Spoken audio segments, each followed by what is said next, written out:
My husband wants me to kick my dying son out of the house and called him a burden, but he discovered that my son owns half of it. When my son Nate got diagnosed with leukemia at 24, he had to move back home for treatment. My husband Carl immediately started complaining. He's an adult. He should figure this out himself. I didn't sign up to live with your grown kid. The house belonged to me from my late husband, but Carl acted like Nate was invading his personal space. This was supposed to be our fresh start together, not a nursing home for your son. Carl would do these passive-aggressive things to make Nate feel unwelcome. He'd cook dinner for just the two of us and tell Nate there wasn't enough food. When Nate was too weak from chemo to make himself something, Carl would say, "Your mother isn't your servant. You have working hands." He'd blast music at 6 in the morning, knowing Nate was nauseated and needed rest. When I asked him to keep it down, he'd say, "I'm not changing my routine because your adult son can't handle real life." The worst was when Nate had treatments. Carl would complain about having to see medical equipment in his house. He'd make gagging noises when Nate threw up from the chemo. This is disgusting. Can't he do that somewhere else? He'd spray air freshener directly at Nate and say the sick smell was ruining his appetite. When Nate lost his hair, Carl bought him a hat that said "freeloader" and left it on his bed. "Just a joke," he said when I confronted him. "Someone needs to keep spirits up around here." Carl started trying to charge Nate rent. He's living here for free. That's not teaching him anything about responsibility. When I reminded him that Nate couldn't work because he was fighting cancer, Carl said, "Plenty of sick people still contribute. He's just using his illness as an excuse to be lazy." He'd leave printouts of apartment listings on Nate's bed. Circle Help wanted ads and tape them to his door. Tell him about friends whose kids were successful and independent. Tommy's son just bought his own house, but I guess some kids are raised to be achievers and others are raised to expect handouts. One day, Nate's white blood cell count dropped dangerously low, and he had to be extra careful about germs. Carl deliberately invited his poker buddies over, 6 guys smoking cigars and coughing everywhere. When I begged him to cancel, he said, "This is my house too. I'm not going to stop living because your son has a weak immune system." Nate ended up in the hospital with an infection that almost killed him. While Nate was in the ICU, Carl told me this was a sign. Maybe it's time to look into long-term care facilities. This isn't working for anyone. He actually brought me brochures for nursing homes. They have trained professionals. It would be better for everyone. That's when I remembered something important. The house wasn't just from my late husband. It was specifically willed to me and Nate. Carl had no legal claim to it at all. I'd never put him on the deed because my late husband wanted to make sure his son always had a home. I called my brother-in-law, who was a real estate attorney, asked him to pull all the paperwork. Sure enough, Nate legally owned half the house. Carl was basically just a guest who happened to be married to me. When Nate got out of the hospital, Carl was waiting with more apartment listings. I found some places with disability access. You could probably afford them with government assistance. That's when I told him to pack his things. Carl laughed. "You're kicking me out? Your husband? Over your freeloading son?" I showed him the deed. "This house belongs to me and Nate. You don't own anything here. You're the one freeloading. And now you're leaving." Carl's face went red. "You can't be serious. I'm your husband. I have rights." My brother-in-law walked in right then with eviction papers. "Actually, you don't. You're not on the deed. You have no rental agreement. You're here at the homeowner's discretion, and both homeowners want you gone." Carl tried everything. He cried about how he'd paid for groceries sometimes, how he'd fixed the garage door once, how he'd invested emotionally in making this his home. I gave up my apartment for this. Where am I supposed to go? Nate spoke up for the first time in months. His voice came out rough and thin, barely more than a whisper, but every word landed like a hammer. "You can go straight to hell, Carl." I stared at my son. This kid who'd always been so polite, so careful with his words even when he was little. Carl's whole face changed color, going from that angry red to this deep purple that made the veins in his forehead stand out. He opened his mouth, probably to yell, but my brother-in-law moved forward before Carl could get a word out. He held up the eviction papers, the official ones with the court seal and everything. "You have 72 hours to remove your belongings from the property. That's 3 days, starting right now." Carl turned to look at him, then back at me, then at Nate. His hands were shaking and he kept clenching and unclenching his fists. "This is insane. You can't just throw me out like garbage." My brother-in-law stayed calm, like he was explaining something simple to a kid. "Actually, we can. You're not on the deed. You never signed a rental agreement. You don't pay rent. Legally, you're a guest, and both homeowners want you to leave." Carl started pacing back and forth in the living room, his shoes making these heavy thuds on the floor. "I need more time. 3 days isn't reasonable. Where am I supposed to find a place in 3 days?" He turned to me with this desperate look. "I'm your husband. Doesn't that count for something?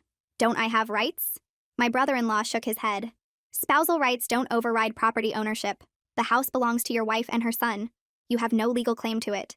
You've been living here at their discretion, and that discretion has been revoked." I stood up from the couch and walked over to where Carl was standing. He looked at me like I might change my mind, like maybe I'd see how upset he was and back down. You can take whatever is clearly yours.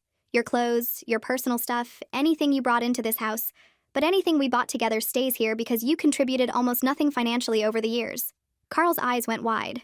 That's not fair. I paid for things. I fixed stuff around here. I felt this cold anger settle in my chest, the kind that makes you really clear-headed instead of confused. You fixed the garage door once. That doesn't give you ownership of our furniture. He started to argue, opening his mouth to list off all the things he thought he deserved, but something in my face must have stopped him. Maybe he finally saw that I was done, that no amount of talking or crying or threatening would change my mind. He looked at me for another few seconds, then turned and stomped down the hallway toward the bedroom. Doors started slamming, one after another, and I could hear him muttering under his breath about how ungrateful we were, how he gave up everything for this family, how nobody appreciated him. Nate was still sitting on the couch, and when I walked back over, I saw his hands were shaking. Not just a little tremor, but really shaking, like all the adrenaline from standing up to Carl was hitting him at once. I sat down next to him and took his hand in both of mine. His skin felt cold and papery, the way it always did after chemo when his circulation got bad. "You okay?" I asked him, keeping my voice quiet. He nodded, but didn't say anything. I could feel him trembling, this whole body shake that came from pushing himself past what his body could handle. Standing up to Carl had taken everything he had, and now he was paying for it. My brother-in-law sat down in the chair across from us and waited until the slamming sounds from the bedroom stopped for a minute. "I'm going to stay for a while. Make sure everything goes smoothly.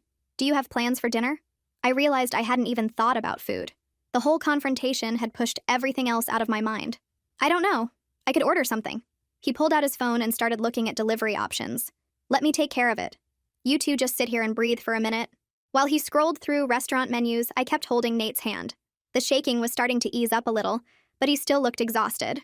Carl came back out of the bedroom carrying a box of his stuff and shot us this look full of anger and hurt. He set the box down by the front door with a loud thump, then went back for more. My brother-in-law looked up from his phone.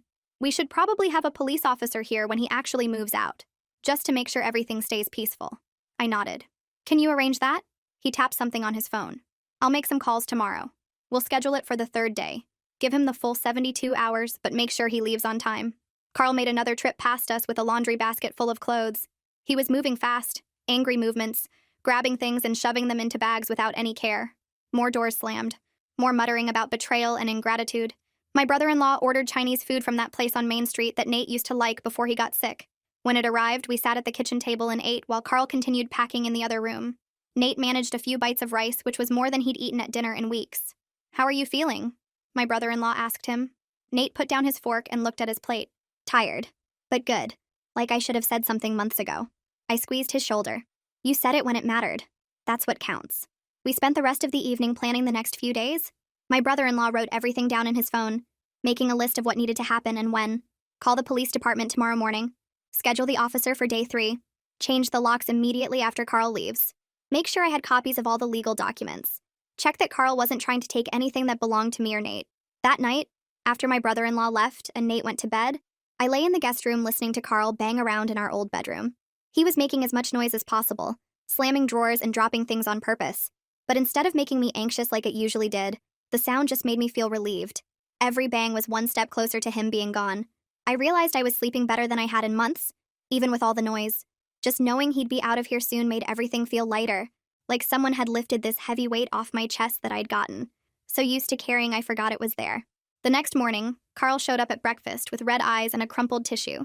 He sat down across from me and Nate without saying anything at first, just staring at his empty plate. Then he started talking about how he couldn't sleep all night, how he kept thinking about all his mistakes, how he wanted to go to counseling if I'd just give him another chance. His voice cracked on the last part, and he reached across the table like he was going to take my hand. I pulled back before he could touch me. I told him it was too late for counseling, that watching him deliberately put Nate in danger with the poker party wasn't something therapy could fix. That kind of cruelty didn't come from stress or misunderstanding. Nate set down his fork and looked directly at Carl for the first time since the eviction papers got served. He said Carl had months to show basic human decency and chose cruelty every single time, that he was done being treated like a problem in his own house.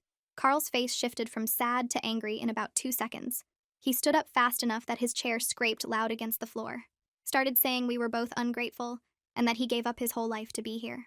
My brother-in-law's car pulled into the driveway right then, which cut off whatever else Carl was about to say. Carl grabbed his coffee mug and went back to the bedroom, slamming the door hard enough to rattle the pictures on the wall. The rest of that day felt long and tense. Carl stayed in the bedroom most of the time, only coming out to grab more boxes from the garage or use the bathroom. Every time he walked past us, he'd mutter something under his breath. Not quite loud enough for me to catch the words, but the tone made it clear he was angry. I stayed in the living room with Nate, helping him sort through some of his old college textbooks to pass the time. Nate looked exhausted, dark circles under his eyes and his hands shaking slightly when he tried to lift anything heavy. The confrontation at breakfast had taken more out of him than I realized. Around 3 in the afternoon, Carl came out carrying a box of his clothes and stopped in the doorway. He looked at Nate and said something about how some kids appreciate what their parents do for them, how other kids just take and take until there's nothing left. I stood up and told him to finish packing without the commentary. He laughed this bitter sound and said I'd regret choosing a grown man over my husband, that Nate would probably move out the second he felt better and I'd be alone. Then he'd be the one laughing. Nate didn't respond, just kept his eyes on the book in his lap. I could see his jaw clenched tight, but he didn't take the bait. That seemed to make Carl even angrier. He set the box down with a thump and started listing all the things he'd done for us. Fixed the garbage disposal last year, painted the guest bathroom, bought groceries every other week. Like those basic household tasks somehow balanced out months of psychological torture. My brother-in-law called around 4 to check in. I told him Carl was still packing but getting more aggressive with his comments. He said he'd come by tomorrow morning to make sure everything stayed under control, that I should call the police if Carl tried anything tonight. After dinner, which Carl refused to join us for, Nate had his scheduled chemo appointment coming up the next day. I'd been dreading leaving him alone in the house with Carl even for a few hours. That's when I remembered the home health nurse the hospital had assigned. Her name was Autumn, and she was supposed to start doing regular check-ins this week. I called the nursing service and explained the situation, asked if Autumn could come stay at the house during Nate's appointment instead of her usual afternoon visit. The coordinator said she'd check and called me back 20 minutes later. Autumn had agreed to come at 8 in the morning and stay until we got back from the clinic. The next morning, Autumn showed up right on time. She was probably in her 40s, with short gray hair and this no-nonsense way of walking into the house like she owned it. I explained quickly about Carl packing to leave and how I didn't want Nate alone with him. She nodded once and said she understood completely. Then she positioned herself in the living room where she could see both the front door and the hallway to the bedrooms. Carl came out around 8:30 and stopped when he saw Autumn sitting there. She introduced herself as Nate's nurse and said she'd be staying for a few hours. Carl's face went red, but he didn't say anything. Just grabbed another box and went back to packing. I drove Nate to the oncology clinic, which took about 30 minutes in morning traffic. The waiting room had that chemical smell mixed with air freshener that all medical buildings seem to have. We checked in at the front desk and sat down in the plastic chairs near the window. Nate leaned his head back against the wall and closed his eyes. His skin looked pale under the fluorescent lights, and I noticed his hands were trembling again. A nurse called his name after about 10 minutes, and we followed her back to one of the treatment rooms. The room had 2 big reclining chairs, medical equipment on rolling carts, and cheerful posters about staying positive during treatment. Dr. Sanford came in a few minutes later with Nate's chart. She was a woman in her 50s with kind eyes and gray streaks in her dark hair. She asked Nate how he was feeling, checked his vitals, and looked over his recent blood work results. Then she turned to me and asked how his recovery environment was going at home. I hesitated for a second, not sure how much to share. But then I figured his doctor should know about major stress factors. I explained that we were removing a significant source of stress from the household, that my husband had been making Nate's recovery much harder and was now moving out. Dr. Sanford nodded slowly and said something that surprised me. She said emotional stability could genuinely impact treatment outcomes. That stress hormones affect the immune system, and creating a peaceful environment wasn't just about comfort. It could actually help Nate's body respond better to the chemotherapy. She wrote something in his chart and said she was glad we were taking steps to protect his recovery space. After the appointment, Dr. Sanford walked us out to the waiting area. A man was standing near the reception desk talking to one of the nurses. He looked up when we came out and Dr. Sanford smiled. She introduced him as her husband and said his name was Felix. He worked as a hospital social worker in the building next door. Felix shook my hand and said his wife had mentioned our family was going through a difficult time. He asked if I'd considered joining a support group for caregivers of cancer patients. I admitted I hadn't really thought about it. Felix pulled out a business card and wrote something on the back. He said many caregivers face relationship strain during treatment, that I shouldn't feel alone in choosing my child's well-being over my marriage. The support group met every Thursday evening in the hospital's community room. He said I might find it helpful to talk with other people who understood the impossible choices cancer forces families to make. I took Felix's card and thanked him for thinking of us. He told me the support group had helped a lot of families through similar situations. Dr. Sanford squeezed my shoulder and said she was proud of the steps we were taking to protect Nate's recovery. We drove home in comfortable silence, and I noticed Nate looked more relaxed than he had in weeks. The tension that usually lived in his shoulders seemed lighter somehow. When we got back to the house, Carl's truck was gone from the driveway. I felt something loosen in my chest that I hadn't realized was wound so tight. Autumn met us at the door and said Carl had finished loading his things about an hour ago. She mentioned he tried to take some kitchen appliances that were clearly mine, but she stopped him and made him put them back. I thanked her for staying and asked if she could come back regularly to help with Nate's care. She agreed immediately and said she'd be here 3 times a week to check his vitals and help with the port care. After Autumn left, Nate and I just stood in the living room looking around. The house felt different already, like we could finally breathe in our own space. That night, we ordered pizza from Nate's favorite place, the one Carl always said was too greasy and refused to eat. We set up in the living room with the medical equipment right there in plain sight, something Carl would have complained about endlessly. Nate picked a movie he'd been wanting to watch, and we didn't worry about the volume or whether the light from the TV would bother anyone. I watched my son laugh at something on screen, really laugh, and realized I hadn't heard that sound in months. The simple act of relaxing in our own home without walking on eggshells felt almost strange.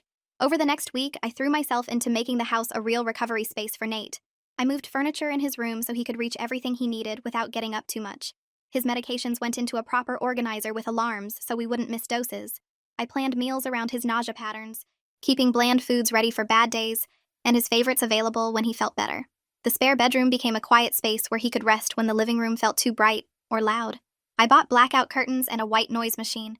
Small things that Carl would have mocked as coddling, but that actually helped Nate sleep better between treatments. On Wednesday, Autumn showed up right on time for her first official visit.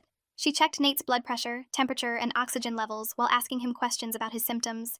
Then she examined the port in his chest where the chemo went in, cleaning around it carefully and checking for any signs of infection. While she worked, she commented that Nate seemed much more engaged than during her first visit. His answers were longer, his eye contact better. I explained about Carl moving out and how the stress level in the house had dropped dramatically. Autumn nodded, like this made perfect sense, and said she'd seen it before with other patients. Toxic family members could genuinely impact recovery outcomes. Friday afternoon, someone knocked on the door, and I opened it to find a young woman about Nate's age holding a shopping bag. She introduced herself as Kloe, Nate's friend from college. I remembered her from before Nate got sick, but I hadn't seen her since his diagnosis.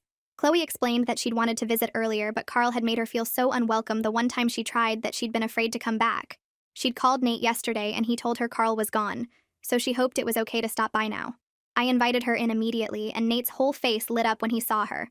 Kloe pulled board games out of her bag and spread them across the coffee table. For the next 3 hours, I heard Nate laughing and joking with his friend, sounding more like his old self than he had in months. Kloe treated him completely normally, teasing him about bad game moves and arguing over rules, not tiptoeing around his illness like he was made of glass. When she left, she hugged him carefully and promised to come back soon. Nate was smiling as he headed to his room for a nap, and I felt grateful that Carl's absence was letting his friends back into his life. My phone buzzed that evening with a text from Carl. It was a long message about how sorry he was, how he'd been under so much stress, how he wanted to work things out. I deleted it without responding. An hour later, another text came through, this one angry, calling me selfish for choosing Nate over our marriage. Then another apology. Then one calling me manipulative. The messages kept coming, swinging wildly between remorse and blame. Finally, one came through calling me a witch who had turned his stepson against him, and I'd had enough. I blocked Carl's number and felt relieved when my phone went quiet. The next morning, Matthew called. He apologized again for his brother's behavior and said Carl was staying with him temporarily while looking for his own place. Matthew's voice sounded tired as he explained that Carl complained constantly about being the victim, showed no real understanding of why we'd kicked him out. According to Matthew, Carl was telling everyone that Nate had manipulated me into choosing him over my husband. I thanked Matthew for everything he'd done to help with the move, but I told him I needed space from anything Carl-related right now. Matthew understood completely and said he'd only reach out if there was a genuine emergency. 2 days later, Nate had his next round of chemotherapy scheduled. I drove him to the hospital early in the morning, and the treatment hit him harder than the previous one had. By the time we got home, he was pale and shaking, barely able to walk from the car to his room, but having a peaceful home made such a difference in his recovery. I could play soft music without worrying about Carl complaining. I kept the lights dim throughout the house.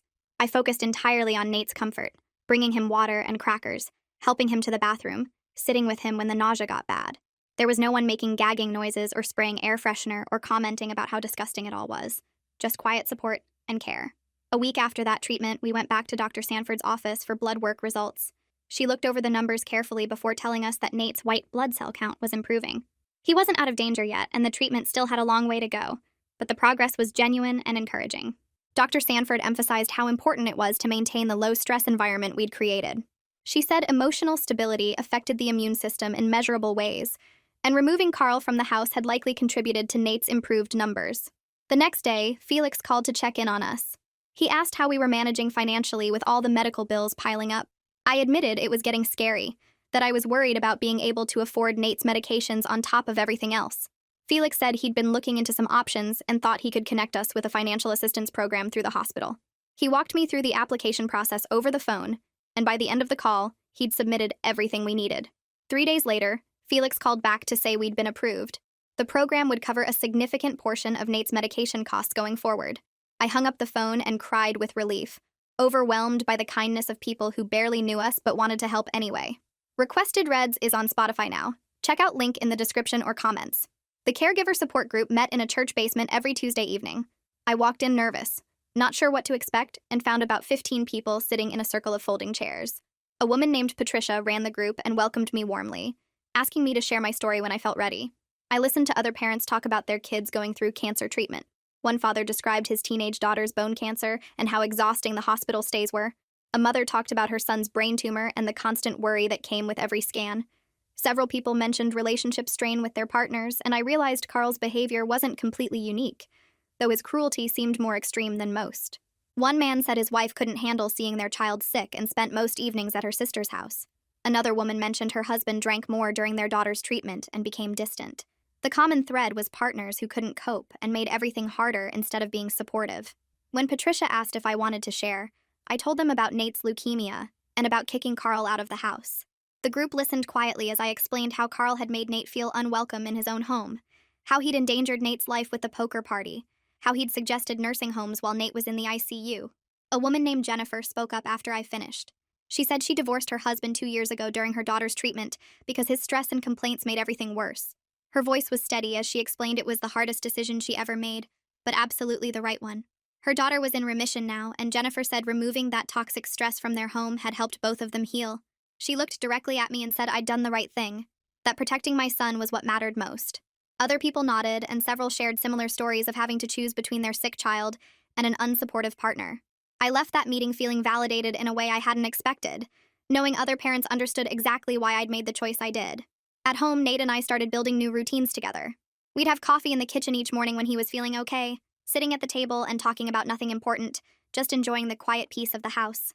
Afternoon rest periods became standard when his energy dipped, and I'd make sure the house stayed quiet so he could actually sleep without Carl's music or complaints. Evening card games became our favorite activity when his nausea was manageable. We'd play rummy or poker for hours, keeping score on a notepad and laughing at our terrible hands.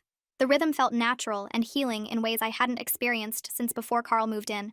Nate commented one evening that he'd forgotten what it felt like to relax in his own home, to not constantly brace himself for the next cruel comment or passive-aggressive action. I realized I'd been doing the same thing, walking on eggshells in my own house, always worried about Carl's next complaint or deliberate provocation. Now we could just exist without that constant tension. Kloe started visiting twice a week, usually on Wednesday evenings and Saturday afternoons. She'd bring board games or movies, sometimes cooking dinner for all of us when Nate's appetite was good.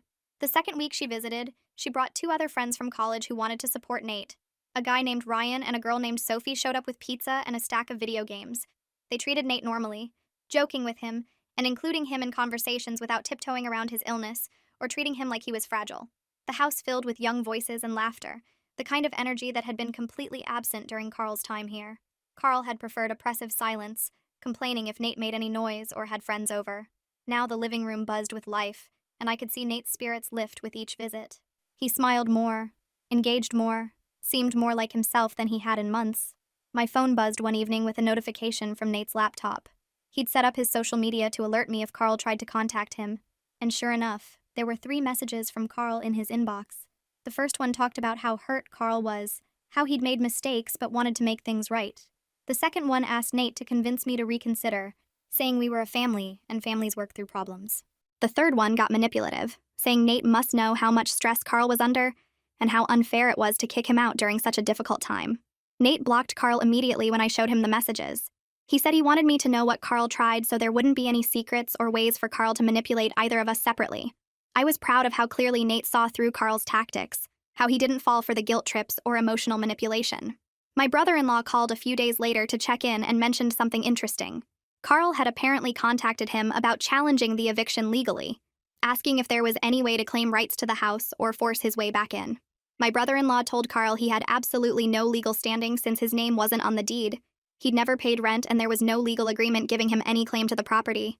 He said pursuing it would be a complete waste of money that Carl would lose, which apparently ended that conversation immediately. My brother-in-law sounded amused as he relayed this, saying Carl seemed genuinely shocked that being married to me didn't automatically give him ownership rights. I thanked him for shutting that down quickly and for continuing to help us navigate the legal side of removing Carl from our lives. I started going through our finances and realized the mess Carl had left behind was worse than I'd thought.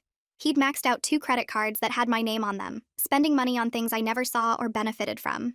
The statements showed charges at bars, restaurants, sporting goods stores, all things Carl bought for himself while complaining that Nate was a financial burden. I made an appointment with a financial advisor to figure out how to separate our finances completely and protect my credit from any more damage Carl might try to cause. The advisor was a woman named Linda who specialized in helping people untangle shared finances during separations. She reviewed all our accounts and credit cards, making notes about what was joint and what was separate.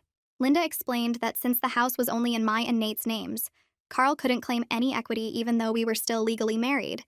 She said the fact that he'd never contributed to mortgage payments and wasn't on the deed meant he had no financial claim to the property at all. That was a relief to hear confirmed by a professional. Linda helped me start the process of removing Carl from the joint credit cards and closing the accounts he'd maxed out. She also suggested I pull my credit report to make sure Carl hadn't opened anything else in my name without telling me. I started researching divorce procedures that evening, reading about what was required in our state and how long the process typically took. Linda had mentioned that I should wait until Nate's health was more stable before filing, since divorce proceedings could be stressful, and I needed to focus my energy on Nate's recovery right now.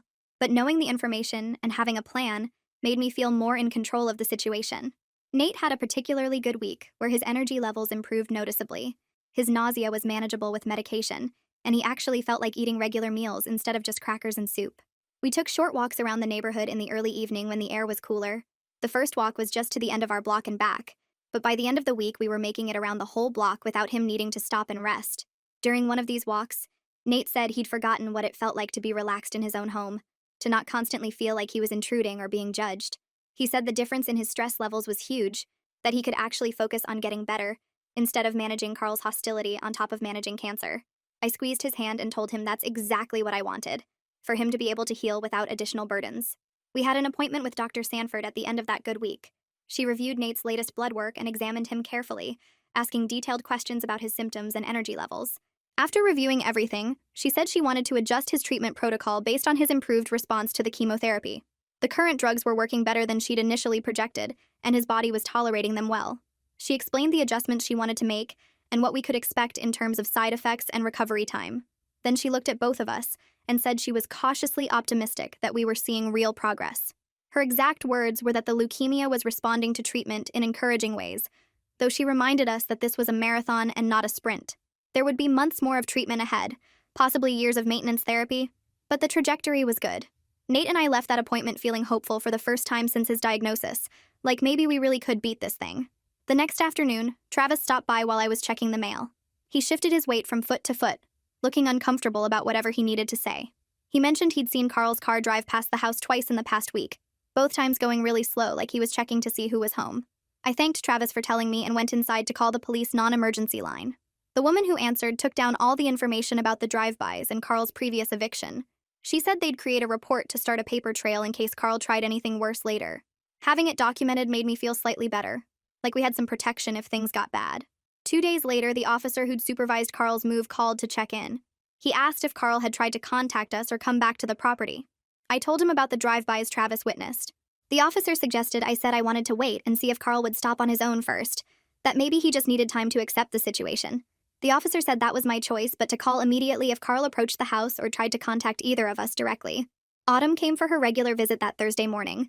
She took Nate's blood pressure and temperature, checked his port site, and asked her usual questions about symptoms and medication side effects. While she was packing up her supplies, she commented that Nate seemed different lately, more engaged and positive than during her first few visits. She said she'd worked with cancer patients for 15 years and could tell when someone's mental state improved. Autumn explained that positive mental health genuinely helped physical recovery from cancer treatment, that stress and depression could actually make side effects worse and slow healing. She shared a story about another patient whose cancer responded better to treatment after his family removed a toxic girlfriend from his life. The difference in his recovery speed was dramatic, once he wasn't dealing with constant emotional abuse on top of fighting the disease. That evening, I sat down at my computer and searched for support groups for parents of adult children with cancer. I found an online forum with hundreds of members from all over the country. I created an account and spent hours reading through posts from other parents dealing with similar situations. Several members shared stories about having to make hard choices about partners who weren't supportive during their child's illness. One woman wrote about divorcing her husband because he kept pressuring their daughter to go back to work during chemotherapy. Another talked about kicking out her boyfriend who complained about medical bills. Reading these stories made me feel less alone, like I wasn't crazy or selfish for choosing Nate over Carl. I posted my own story in the introduction section, keeping it brief but honest about what happened. A few evenings later, Nate and I were sitting in the living room watching a cooking show. During a commercial break, he said something that caught me off guard. He told me he'd been feeling guilty about causing my marriage to end, that he kept thinking maybe he should have just tried to deal with Carl's behavior to keep the peace. I turned off the TV and looked at him directly. I explained that Carl's cruelty was Carl's choice, not something Nate caused by being sick. I told him that protecting him was my choice too, and I would make the same decision again without any hesitation. Nate's eyes got watery, but he nodded and said he was starting to understand that talking to the other young adults in his cancer support group helped him see the situation more clearly. Kloe showed up Saturday afternoon with her laptop tucked under her arm. She asked Nate if he wanted to video call some of their friends from college who'd been asking about him. Nate's face lit up in a way I hadn't seen in months. Kloe set up the laptop at the kitchen table and spent the next 2 hours helping Nate reconnect with people he'd lost touch with during treatment. I could hear laughter coming from the kitchen, actual, genuine laughter that made my chest feel lighter. Later, Kloe told me that social connection was just as important as medicine for Nate's recovery. That feeling isolated made everything harder. I hugged her and thanked her for being such a good friend to my son. My phone buzzed with a text from Matthew on Sunday morning. He wrote that Carl had moved out of his place and was staying with some friend now. Matthew said he'd tried multiple times to get Carl to see a therapist to work through his anger and resentment, but Carl insisted everyone else was the problem and he didn't need help. Matthew apologized again for his brother's behavior and said he hoped Nate was doing better. I texted back a brief thank you and left it at that. I didn't have energy to discuss Carl with anyone right now. Wednesday evening was my caregiver support group meeting at the community center. When it was my turn to share, I told the group about having to choose between my son and my husband, about kicking Carl out to protect Nate's health and safety. The response from the other caregivers was overwhelming. Several people said I modeled the kind of courage they wished they'd had when facing similar situations. One father said he let his wife's negativity poison his daughter's recovery environment and regretted it deeply. Another mother said she was currently struggling with a partner who resented her son's illness, and hearing my story gave her strength to consider making changes. Walking out of that meeting, I felt validated in a way I desperately needed.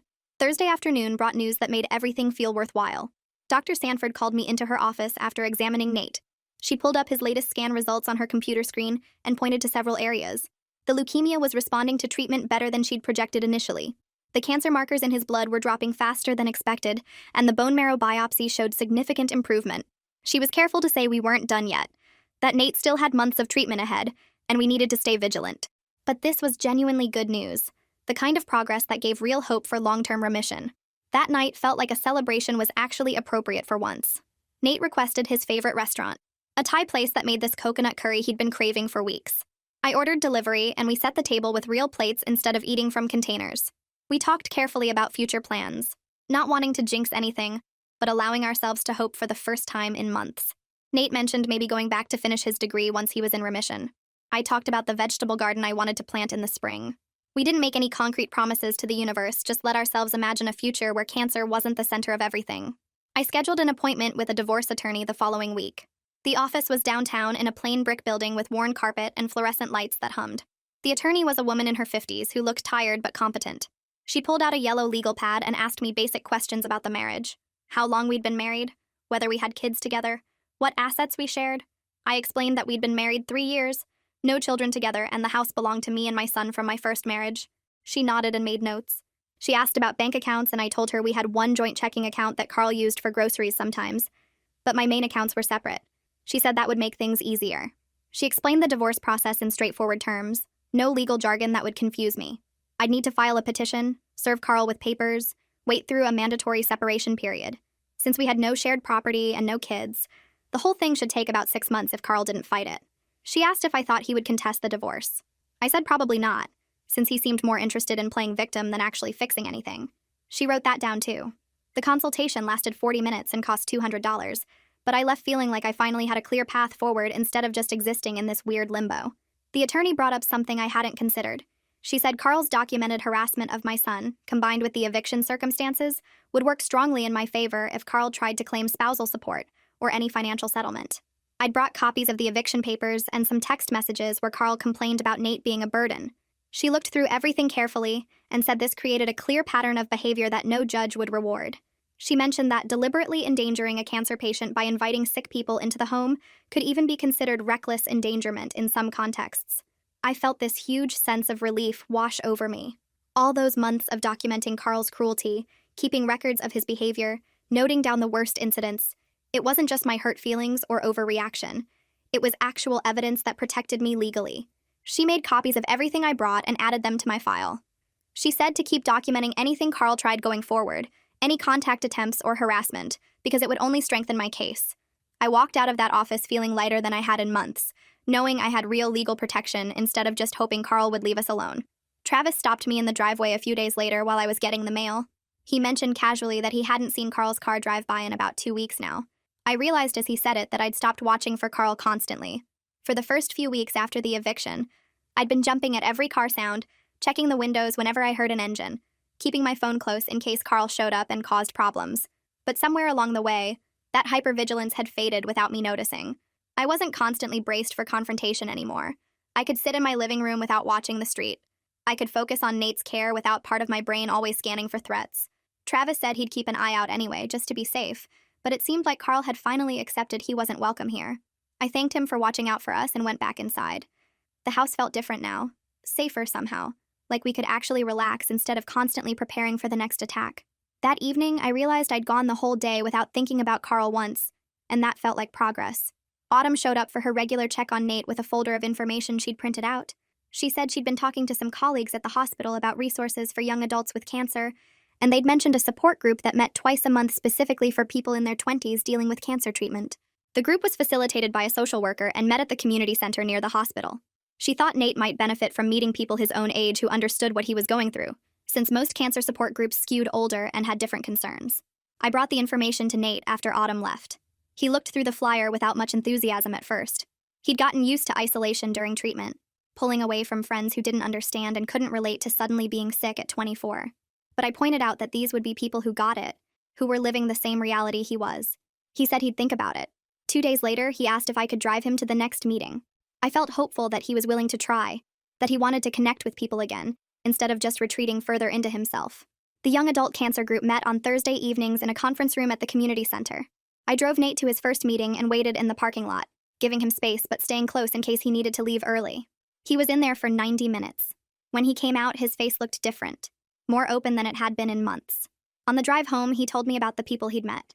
There was a woman his age who'd finished treatment for lymphoma 2 years ago and was back in college now. A guy who'd had bone cancer and lost part of his leg, but was training for a marathon on a prosthetic.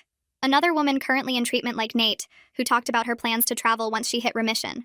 Hearing their stories, seeing people who'd survived and were building real lives after cancer, gave him something the doctors couldn't provide. It was proof that life could continue, that this disease wasn't a death sentence, that he could have a future beyond hospital rooms and chemo schedules.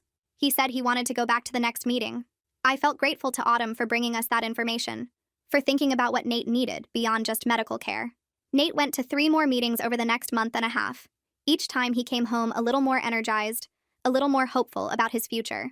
At his next appointment, Dr. Sanford pulled me aside while Nate was getting blood drawn.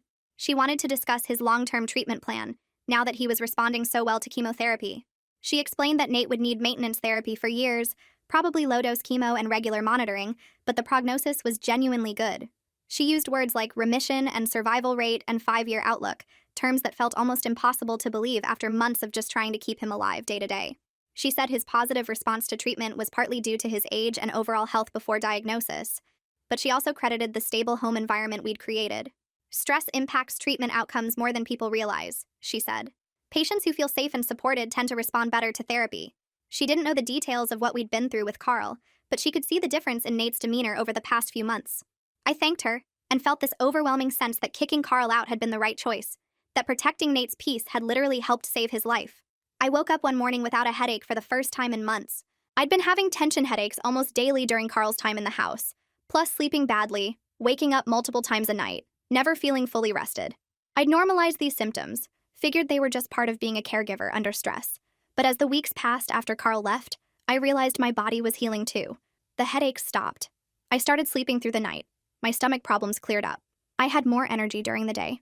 My own health had been suffering under the constant stress of managing Carl's hostility while caring for Nate, and I hadn't even fully recognized how bad it had gotten. Now that the household tension was gone, my physical symptoms disappeared. I could focus on taking care of Nate without my own body breaking down from the strain. It made me angry in retrospect, realizing how much Carl's presence had damaged both of us. But mostly I just felt grateful that we were both recovering now. Kloe came over one Saturday afternoon and asked if we could talk privately. We sat at the kitchen table with coffee while Nate napped in his room. She said she'd been thinking about our situation and wanted to make an offer. Her current apartment lease was ending next month, and instead of renewing, she wondered if she could move into our spare bedroom. She'd pay rent, split utilities, help with Nate's care when needed. The rent money would help us with medical bills, and having another person in the house would mean I wasn't solely responsible for everything. I told her I needed to discuss it with Nate first since he co-owned the house, and this would affect him too. That evening I brought it up with Nate. His face lit up at the idea. He said having Kloe around made everything feel more normal, less like a medical facility and more like a home. We talked through the practical details, what rent would be fair, how we'd handle household responsibilities, whether Kloe understood the reality of living with someone in cancer treatment. The next day, I called Kloe and told her yes. Suddenly, our home felt like it was becoming a real family space again. Not the tense battlefield it had been with Carl, but a place where people actually cared about each other. Kloe moved in 3 weeks later with enthusiasm and respect that felt completely different from Carl's entitled attitude. She brought her furniture for the spare bedroom, her books and plants and artwork that made the space feel lived in. She immediately asked about house rules, about what times to keep quiet for Nate's rest periods, about cleaning schedules and food arrangements. She wanted to fit into our household, not force us to accommodate her. The first week she was there, she cooked dinner twice without being asked, cleaned the kitchen thoroughly, and spent an evening setting up a video game system in the living room so she and Nate could play together when he felt up to it. Her presence added life to the house without any of the toxicity Carl had brought. She'd laugh with Nate about college memories, include me in their conversations, respect when Nate needed quiet or when I was stressed about medical appointments. The house felt warm again, like a place where people actually wanted to be, instead of a prison we were all trapped in. 6 months after Carl's eviction, I finally filed for divorce with my attorney's help. The paperwork went through the court system without any contest from Carl. He never responded to the petition, never tried to fight the terms, never showed up for any hearings. My attorney said this meant he'd either accepted the situation or moved on to other concerns. I suspected he'd found someone else to manipulate, some new person who didn't know his patterns yet. The divorce was finalized on a Tuesday morning in a brief court hearing where the judge reviewed the uncontested petition and signed the decree. I walked out of the courthouse feeling free in a way I hadn't felt since before I married Carl. That evening, Nate, Kloe, and I celebrated with takeout from Nate's favorite restaurant. We didn't make a big deal of it, didn't throw a party or anything dramatic, just quietly acknowledged that this chapter was finally closed. Nate raised his glass of juice and said he was proud of me for choosing us over Carl. Kloe agreed. I felt like we were finally building the life we deserved, one where cancer was the main challenge we faced, not deliberate cruelty from someone who should have been supporting us. Nate's next chemo session went better than any of us expected. He sat in the treatment chair for 4 hours while the medication dripped into his port, and he barely felt sick afterward. Dr. Sanford came by to check his vitals and review his latest blood work. She said his white blood cell count was holding steady, his platelets looked good, and his body was handling the treatment better than most patients she'd seen. She pulled me aside in the hallway and mentioned that Nate's positive attitude was probably helping more than he realized. Stress weakened the immune system, and removing Carl from our home had eliminated a major source of daily stress.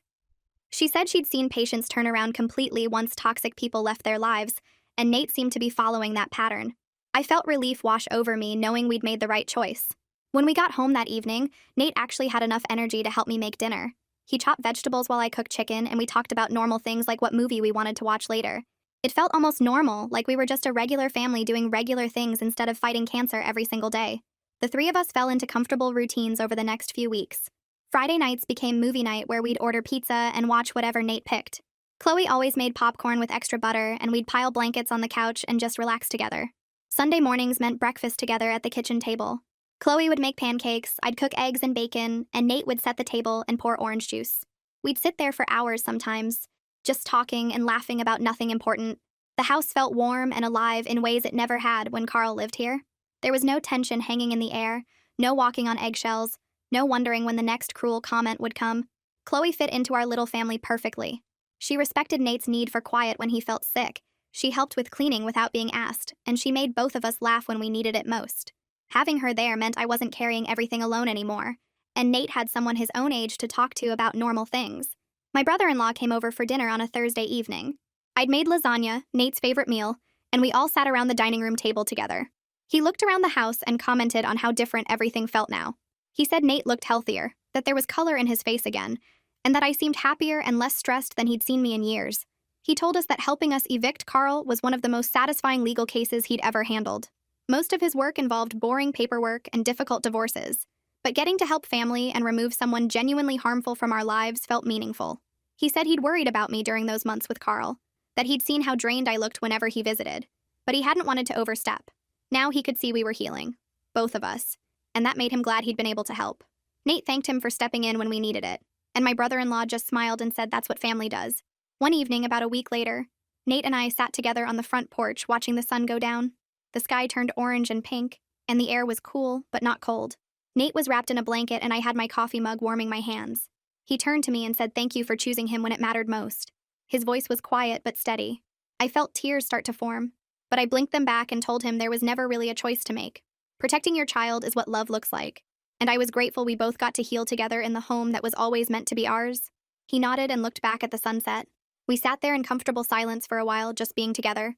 His next treatment was scheduled for the following week, and Dr. Sanford had mentioned that if his numbers kept improving, we might be looking at genuine hope for remission. Our family looked different now than it had a year ago, smaller but stronger, and we were facing the future together with real hope instead of just survival. Well, that's another inspiring disaster wrapped up. If you made it to the end, you clearly enjoy watching chaos unfold. Subscribe and let's keep making bad choices together.